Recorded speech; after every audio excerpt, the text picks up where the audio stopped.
Dipertanyakan Jogja jujuk saja.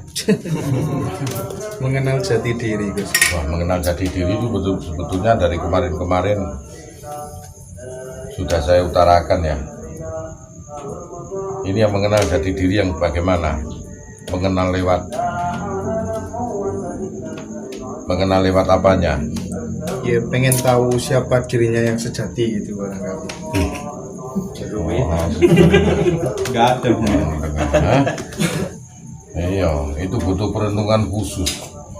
Orang yang begitu butuh proses. Saya tadi mengatakan bahwa butuh uzlah. Cara wong Jawa ngomong nenepi. Self talk, butuh berbicara dengan diri sendiri minimal itu 6.000 kalimat. Nah, makanya orang itu kalau hidup di dunia seperti begini, kebanyakan kan kita pikiran campur baur dengan seseorang ya. Nah, berbenturan dengan seseorang dan negatifnya itu selalu kasifatannya juga selalu bisa tercemari, bisa mencemari juga bisa tercemari. Makanya kalau ibadah yang terutama dari sifat jirim adalah ibadah menyerap sifat. Nah, makanya hati-hati, kadang-kadang kita mengidolakan sesuatu hal, nah, kita ngikut sifatnya mereka. Nah, bagus kalau itu ahli surga. Nah, kata Rasulullah, kelak kita di surga, kelak kita di akhirat itu akan dipertemukan dengan sesuatu yang kita cintai. Sesuatu yang kita cintai. Wah, dipakno awakmu mencintai Michael Jackson. Kumpul nang kono dilalat dekne ahli neraka mbokmu tiar kowe jatuh dari siji nang kono karena itulah teko sifat kon gugur di situ. Itulah sebabnya ada sholawat. Nah, sholawat itu sampai sallallahu alaihi Muhammad, Allahumma sholli ala sayyidina Muhammad wa ala ali sayyidina Muhammad. Karena sesuatu cahaya yang terpuji kemuliaan itu berada di sisi Allah Subhanahu wa taala. Allah kalau memanggil Nabi Adam, hai Adam, hai Ayub, hai Nuh, hai Soleh. Tapi hanya dengan Nabi Muhammad Allah memanggil ya ayuhan Nabi, hai Nabi. Spesial, istimewa, lain Nabi dijangka. Ya. Kasih sayangnya Allah kepada Rasulullah itu sampai disebutlah di dalam Al-Quran ya ayuhan Nabi. Hai Yahya, hai Zakaria, hai Yunus, hai Musa, ya Musa. Semuanya pada dijangka. Kalau itu Allah, ya lumrah karena Allah yang menciptakan. Tapi hanya dengan Rasulullah, Allah Subhanahu wa taala cuma menyebut ya Nabi, hai Nabiku. Itulah. Dan makanya awal untuk mengenal jati diri satu, belajar mencintai Allah. Dari struktur apapun, yang paling utama membuka diri kita seperti kemarin saya ucapkan itu, minta ridho kedua orang tua, terutama ibu. Alah, swarga mucak gak ono sak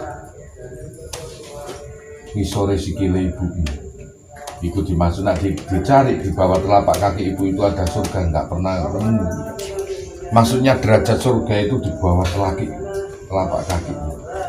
Nah, disitulah minta doa restu orang tua dulu, baru prosedur untuk ingin mengetahui jati diri, untuk berusaha bisa mencintai Allah. Terus satu itu, yang nomor dua, jangan sekali-sekali kalau kita diuji dan dicoba itu banyak menyalahkan Allah.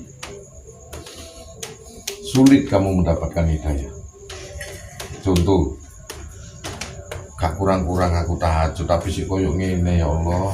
Maksudnya Allah itu ya apa sih ya? Jangan sekali-kali menyalahkan Allah. Karena sesuatu hal kalau itu keliru itu pada tahap dirimu sendiri dan tahap lainnya. Ya, Allah kasih sayang ke kita. Kalau kita ingin mengetahui kasih sayang Allah, selidiki kasih sayang Allah ke kita.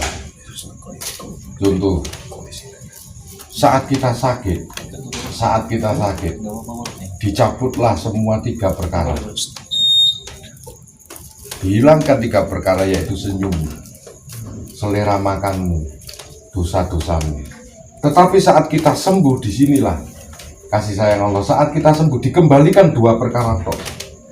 Yang satu enggak. Apa, senyummu dikembalikan, selera makanmu dikembalikan, dosamu lo enggak pernah dikembalikan sama Allah. Saat kita sembuh, nah, dosamu lo enggak akan dikembalikan. Saat kita sakit, tiga perkara itu hilang, senyum kadang hilang, merintih terus. Ya toh, selera makan apa yang enak-enak pun kita enggak enak. Bahkan dosa-dosa kita dilebur oleh Allah karena sakitnya itu adil. Dan setelah kita sembuh hanya dua perkara yang dikembalikan, senyum dan selera makan. Dosa kita tak akan, itu tandanya Allah cinta dengan kita. Nah, bagaimana mencintai Allah ini? Nah, nek kepingin kita mengerti jati diri, gak usah lah bungok-bungok nang Monas, gak usah. Jauh kita dari hidayah nanti. Jauh dari hidayah. Kayak saiki Palestina itu sekarang ini merintih. Masjidnya dimasuki, dileboni granat nih sekarang. Kuwi lho sing bungok-bungok nang ngene Monas iku mbok yo budal kono saiki ayo. Merintih nih Palestina ini. Kasihan saudara-saudara kita yang di sana, perlu kita doakan. Salah satu wajib kita ini bersaudara adalah mendoakan saudara-saudara kita yang sedang teraniaya di sana. Nah itu ya, itu jati diri, menghilangkan sifat-sifat karakter-karakter yang dulu riak ujub, dihilangkan dengan cara apa? Dengan cara kita mendoakan saudara-saudara kita, dengan cara kita peduli dengan sesamanya. Itu jati diri dulu dihapus, nggak usah jeru-jeru nanti ke hal-hal yang lebih spesifik lagi. Nanti akan masuk ke hal-hal yang spesifik. Itu tadi ada pertanyaan apa? Bagaimana melihat Allah mate? Nang Quran Nabi Musa wae meledos gunungnya. Allah janji ru'yatullah namanya. Ru'yatullah itu akan dipertontonkan wajah Allah itu selagi pagi dan sore kelak di surga. Termasuk salah satu waliyatin Rabi'ah al-Adawiyah, seorang wali perempuan dari Baghdad, istrinya Jalaluddin Rumi. Termasuk itu nanti yang akan diperlihatkan. Ya, tapi kalau kita bisa melihat Allah, bisa. Tapi tidak menggunakan mata dohir. Ya, kita hanya menyaksikan dari dalam diri kita sendiri. Setelah kasab terbukalah mata hati kita. Awakmu ndelok wong wedok wis kliru. Terus piye? Leku ngomong. Karo sing ngomong ya padha wae. Nek ngono. Terus pilih ngomong. Allah itu begini loh. Maha suci Allah itu, saking sucinya Allah itu gak mampu terjangkau oleh akal dan pikiran kita. Kita hanya bisa merasakan eksistensinya dari esensi yang ada. Keberadaannya aja. Sebagai kita diciptakan jadi manusia ini hanya ditugaskan untuk Allah, lebih mengenal Allah. Awaluddin wabil ma'rifatullah. Awal-awalnya orang beragama itu seharusnya mengenal Allah. Ojo kamu bekukan untuk tidak mengenal Allah dan mencintai Rasulullah. Semua nabi doanya itu sudah digunakan untuk umatnya. Mulai dari Nabi Adam, Nabi Idris, Nabi Nuh, semuanya nabi, hanya Rasulullah tok yang tidak pernah digunakan doanya. Meskipun beliau dalam terdolimi aja disuruh berdoalah kamu yang mustajabah, pasti dikabulkan oleh Allah. Enggak, tak gunakan nanti saat di akhirat untuk umat-umatku. Rasulullah sampai meninggal aja enggak mau mengucapkan la ilaha illallah. Bukan enggak mau, yang diucapkan cuman umatin gondeli. Sampai jangan digondeli itu umatmu, kamu sakit ya Rasulullah. Nah, separuh sakaratul maut umatku itu tak tanggung malaikat. Nah, terus kita ini ditangisi loh sama Rasulullah. Ditangisi. Kenapa Rasulullah menangis? Karena ada umatku yang jauh gak menangi aku, tetapi dia bisa mencintai aku melebihi kalian. Kata Rasulullah ke sahabatnya, siapa itu jauh di sana? Negeri ini sudah ditunjuk oleh Rasulullah, kita ini. Dan hanya orang Indonesia lah yang memang mengikuti sunnah Rasul, bukan hadis. Nah, hadis itu berurutan, disebut sanad. Berurutan hadis itu dari riwayat para tabi'in wa tabi'in, riwayatnya diurut sampai ke Rasulullah.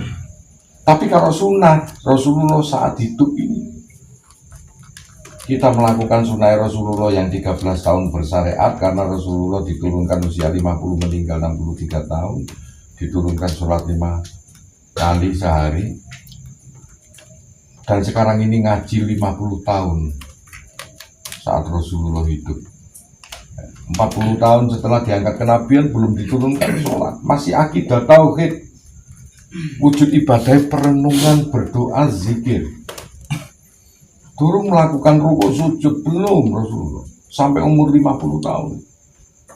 Nah, kita ini ngajian 50 tahun, asing 13 tahun akeh sing dikajeni orang-orang di masjid itu banyak. KDC, HR, riwayat sopo wis wakeh. Begitu ya. Mengenal jati diri dari sifat. Sifat tidak bisa ada amalannya. Teman, sifat itu harus kita cintai. Siapa yang dijadikan public figure seorang wali? Siapa yang dijadikan public figure dalam hidup kita? Rasulullah.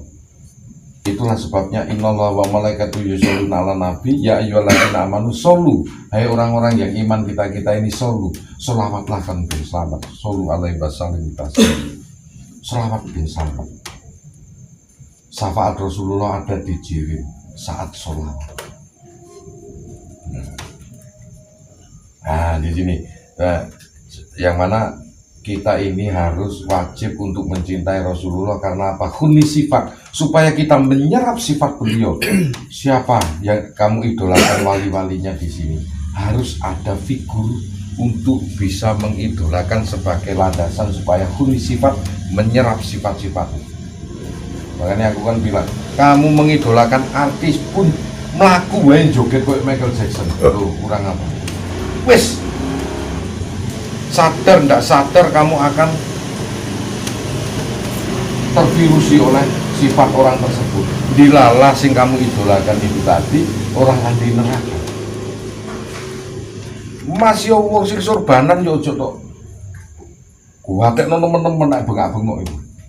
Jangan, karena sampai dilingno sama orang-orang itu semua saat kita berdoa apapun, kita melakukan apapun itu mesti bismillahirrahmanirrahim.